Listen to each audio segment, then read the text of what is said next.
नमस्कार दोस्तों, आप सभी को मेरा यूट्यूब चैनल में स्वागत है। और आज हम बात करेंगे कि कॉन्ट्रैक्टरों का जो मजदूरी दर था वो क्यों नहीं बढ़ी। कुछ दिन पहले मैं ऑलरेडी एक वीडियो बना चुका था कि देश के सभी राज्यों में मजदूरों का मजदूरी जो दर है वो बढ़ गई है। इसके बाद मैं एक वीडियो और डाला था कि जो मजदूरी जो दर है वो बढ़ने का वो जिम्मेवारी किसका होता है, कंपनी का होता है या फिर कॉन्ट्रैक्टर का होता है। इसके बाद मैं एक और वीडियो डाला था कि किन किन परिस्थितियों में हम मजदूर का मजदूरी दर तय होती है, यानी विभिन्न राज्यों में जो मजदूरी दर है वो अलग अलग होती है और क्यों होती है। मैं इसका भी डिटेल्स वीडियो बना दिया गया हूँ जो आप चेकआउट कर सकते हैं मेरे यूट्यूब चैनल पैशन परमेश्वर में। मैंने अपना पिछले वीडियो में ये भी बता चुका हूँ कि कुछ कुछ राज्यों में उनकी जो वेतन है वो नहीं मिलेगी या मिलने में देर होगी। और आज इसी विषय में बात करेंगे। तो वर्कर के जो मजदूरों का जो मजदूरी दर होता है वो साल में 2 बार बढ़ता है। जो आप जानते हैं कि एक होता है अप्रैल में, एक होता है अक्टूबर में। मैं बात कर रहा हूँ अक्टूबर में। पिछला वीडियो अपलोड किया था वो अक्टूबर के स्टार्टिंग में, यानी कि 1 अक्टूबर, उसमें मैं ये बता चुका था कि 1 अक्टूबर 2024 के बाद विभिन्न राज्यों का जो मजदूरों का जो मजदूरी दर है वो अलग अलग है। मैं उनका भी विवरण बता चुका हूँ। किस राज्य में कितना बड़ा है इनका भी मैं चेक करने का प्रोसेस आपको ऑनलाइन दिखा दिया हूँ। यदि आप नहीं देखे हैं तो आप वो वीडियो भी आप देख सकते हैं। अभी हम बात करता हूँ कि आज है हमारा 9 तारीख, यानी कि 9/11/2024, यानी कि नवंबर का 9वां दिन। और प्राय सभी कंपनियों में सभी ठेका मजदूरों का पेमेंट ऑलरेडी आ चुका होगा। इसमें सभी राज्य के ठेका मजदूरों ने जो कमेंट किए थे, आज वही कमेंट मुझे कमेंट आ रहे हैं कि हमारे जो कंपनी में, हमारे राज्य में अभी तक मुझे वो मजदूरी देर नहीं मिली है, यानी उनका जो बढ़ाया गया पेमेंट वो नहीं मिला है। ये मैं दोष किसको दूं, आज हम इसी वीडियो में बात करेंगे। यदि आप भी किसी राज्य में स्थित हैं और यदि आप कॉन्ट्रैक्टर मजदूर हैं और यदि आप ये वीडियो देख रहे हैं तो ज़रूर ही एक लाइक और एक शेयर जरूर कीजिएगा आपके दोस्तों के लिए, ताकि आपके दोस्तों को ये पता चल जाए कि आप किस तरह का वीडियो देखते हैं आपकी इन्फॉर्मेशन नॉलेज के लिए।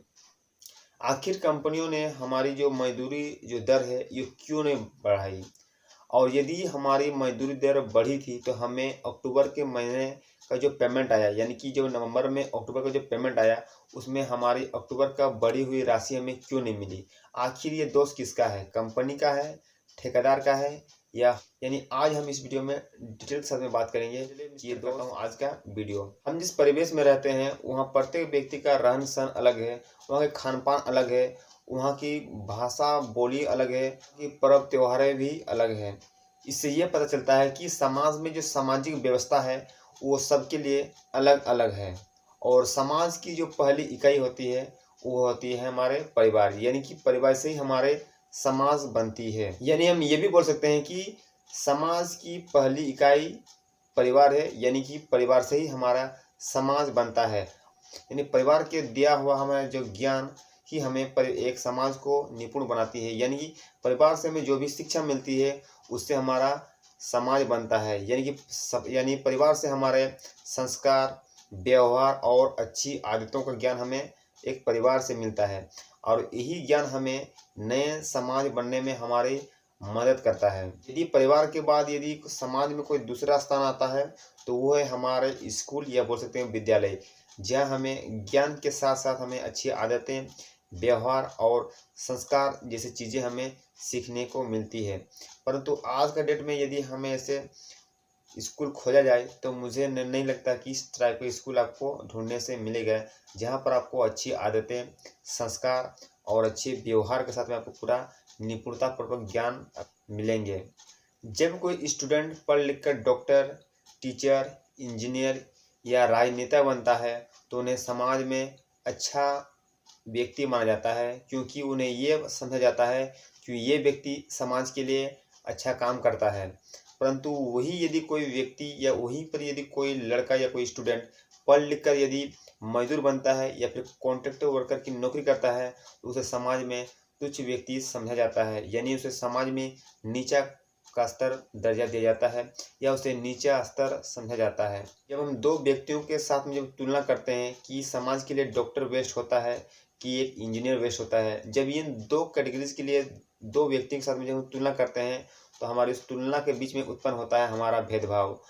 जो हम ये भी जानते हैं कि जो समाज के लिए भेदभाव बहुत ही हानिकारक होता है, चाहे वो लिंग के अनुसार भेदभाव, लड़का लड़की का ही भेदभाव क्यों ना हो, या फिर हमारे बोली जाने वाले भाषाओं के नाम पर भी भेदभाव क्यों ना हो, हमारे रंग के अनुसार यानी हम रंग के रूप में हमारे भेदभाव क्यों ना हो, हमारे जाति के नाम पर भेदभाव क्यों ना हो, या फिर हमारा धर्म के नाम पर ही भेदभाव क्यों ना हो, ये सभी भेदभाव हमारे समाज के लिए खराब होते हैं।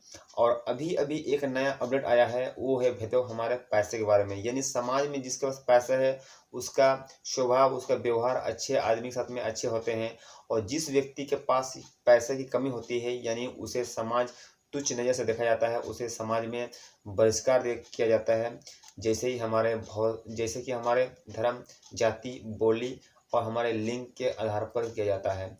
आज इस वीडियो में हम पूरा तुच्छ नज़र करेंगे, जिसके कारण आज कंपनियों में मजदूरों का मजदूरी दर नहीं बढ़ने का रीज़न भी यही है।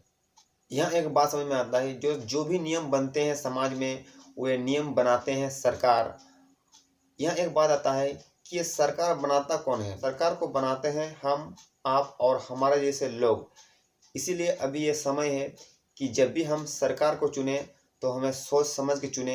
हमें ऐसा सरकार को बनाना चाहिए जो हमारे अधिकारों के लिए बात उठाए। ये नहीं कि उनकी जो ऊंची ऊंची जो मांगे हैं, मैं ये कर दूंगा, वो कर दूंगा, इस तरह से योजनाओं से हमें दूर रहकर हमें ये देखना चाहिए कि अभी हमारा कर्तव्य क्या है। यदि आज कंपनियों का अगर मजदूरों का मजदूर रेट बढ़ा है तो कितने नेता सामने आए हैं इस मजदूरों का मजदूरी रेट देने के लिए, या फिर बढ़ी हुई मजदूरों को अपना जो पैसा है उसको मजदूरों के पास देने के लिए। अब ये कहते हैं कि मजदूरों का जो मजदूरी दर है यानी मजदूरों को जो हक है उसे देने के लिए यदि कोई नेता सामने आता है, या फिर आप अपने बैकग्राउंड में चेक कर सकते हैं कि ऐसे कौन से नेता है जो कॉन्ट्रैक्टर वर्कर के लिए गेट जाम या फिर किसी कंपनियों में उसका योगदान रहा। यदि कोई नेता आपके अंडर में आता है तो मैं चाहता हूं समाज आपको कुछ भी बोले, आप उस नेता को जरूर एक वोट दें, ताकि वो नेता बढ़ के आगे लाखों मजदूरों का भलाई कर सके।